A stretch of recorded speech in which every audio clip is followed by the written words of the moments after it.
Cordial saludo para todos, bienvenidos a la información, ya a las 4:35 de la tarde de hoy, 15 de febrero de 2024.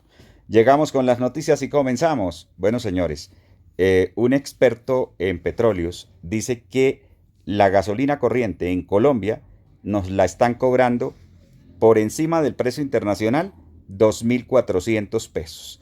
El señor Sergio Cabrales, y dice además que nosotros, con el precio de la gasolina corriente, estamos subsidiando el ACPM en Colombia.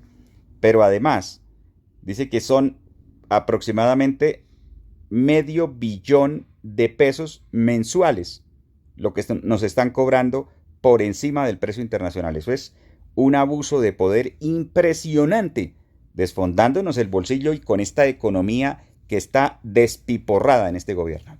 Pues, señores, tenemos cifras realmente alarmantes. La economía del país se desbarató. Lo que esperaban los analistas. Aquí en pantalla vemos este crecimiento de 0.6% comparado con 2022 cuando crecimos 7.3%. Bueno, señores, Iván Duque le entrega al 7.3% la economía, creciendo al 7.3%. Y el señor la tiene hoy al 0.6%, es decir, ni siquiera al 1%. Concluyan ustedes, concluyan si eso es para preocuparnos o no.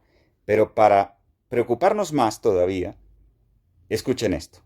El doctor Jorge Iván González, director de Planeación Nacional, un economista destacado y reconocido por muchos gobiernos, renunció hace aproximadamente 2 semanas. Dejó tambaleando el Planeación Nacional. Ahora, dejó su equipo, que era la doctora Claudia Numen y 2 compañeras más que eran destacadísimas ahí.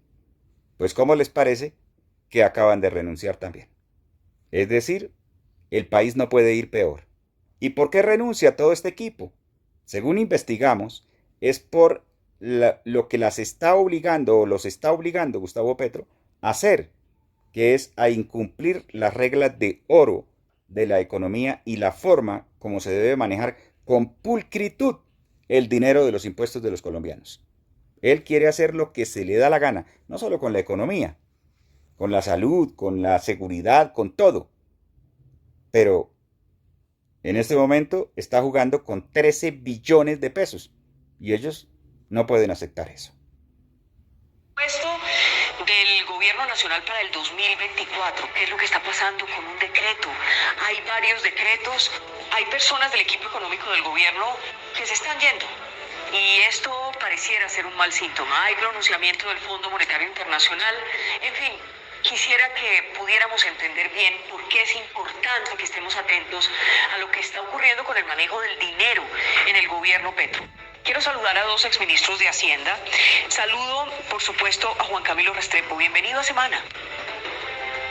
Vicky, un gran saludo, muy complacido de estar aquí en el programa. Gracias por acompañarnos. José Manuel Restrepo también los saluda a esta hora en Semana. Un saludo muy especial, Vicky, y a todos los que nos están viendo, y qué placer estar aquí esta tarde. Como los 2 son profesores, entonces quiero que por favor nos den clase hoy para entender cuál es la gravedad de esto que está ocurriendo o cuáles son las alarmas que se deben encender. Juan Camilo Restrepo. Vicky, para ubicar bien este problema, yo creo que hay que hacer 2 tipos de reflexiones. Unos de carácter técnico o jurídico y otros políticos. Entre los primeros vale la pena mencionar lo siguiente. La regla de oro del presupuesto dice que el Congreso aprueba gastos y solo el Congreso los aprueba, y que los debe aprobar de una manera discriminada, fácilmente identificables, y que el gobierno luego los ejecuta. Eso lo dice la Constitución, lo dicen las normas orgánicas del presupuesto. Pero resulta que el gobierno, en esta ocasión, se saltó esa regla de oro. ¿Cómo se la saltó? Incluyéndole a la ley del presupuesto primero. y al decreto de liquidación después una cosa que se llaman las partidas globales. Sesiones y APPs, y está poniendo en riesgo la tranquilidad y la calma para los... Hombre, yo dándole continuidad a lo que dice Juan Camilo Restrepo, lo que está sucediendo aquí es un rompimiento de la institucionalidad. La coherencia que tiene que existir a nivel de detalle en el presupuesto de inversiones, en el decreto de liquidación que se suele hacer en diciembre del año anterior y el presupuesto que aprobó el Congreso de la República. Pero dándole continuidad a eso, lo que esto genera es una enorme preocupación. Y es una enorme preocupación porque pone en vilo y en dificultades inversiones de 13 billones de pesos, donde hay más de 100 proyectos de inversión en educación para las universidades públicas. Bueno, 13 billones de pesos más que estaban destinados, que se los había aprobado el Congreso para obras específicas de planeación del país y que ya estaban comprometidos esos 13 billones. Y así como hizo con el dinero de los Juegos de Barranquilla, de los Panamericanos, así igualito quiere hacer con ese dinero, gastárselo en cositas. Dinero que es para carreteras, que es para obras sociales, para una cantidad de obras, por ejemplo, para el metro de Bogotá, para el metro de Medellín, en fin, o sea, de la mayor importancia.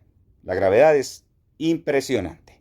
Tenemos la gente que se fue a Washington a suplicar que nos oigan, porque lo que está pasando en Colombia no es lo que el gobierno les está diciendo.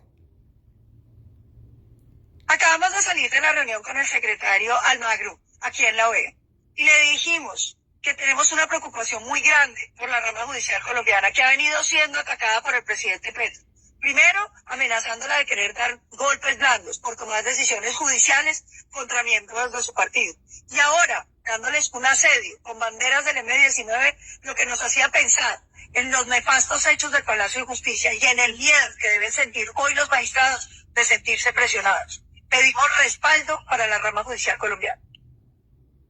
No podemos permitir que todos estos organismos convencionales, incluida la CIDH, que hace parte también de la Convención Americana, y la ONU por su oficina en Colombia, tergiversen información que vivimos todos los colombianos. La obligación nuestra, no solo como oposición, sino como ciudadanos de Colombia, es transmitir la peligrosidad que hoy está viviendo Colombia. Nuestro sistema ha aguantado mucho en el pasado, pero sigue siendo un sistema democrático frágil y tenemos que protegerlo.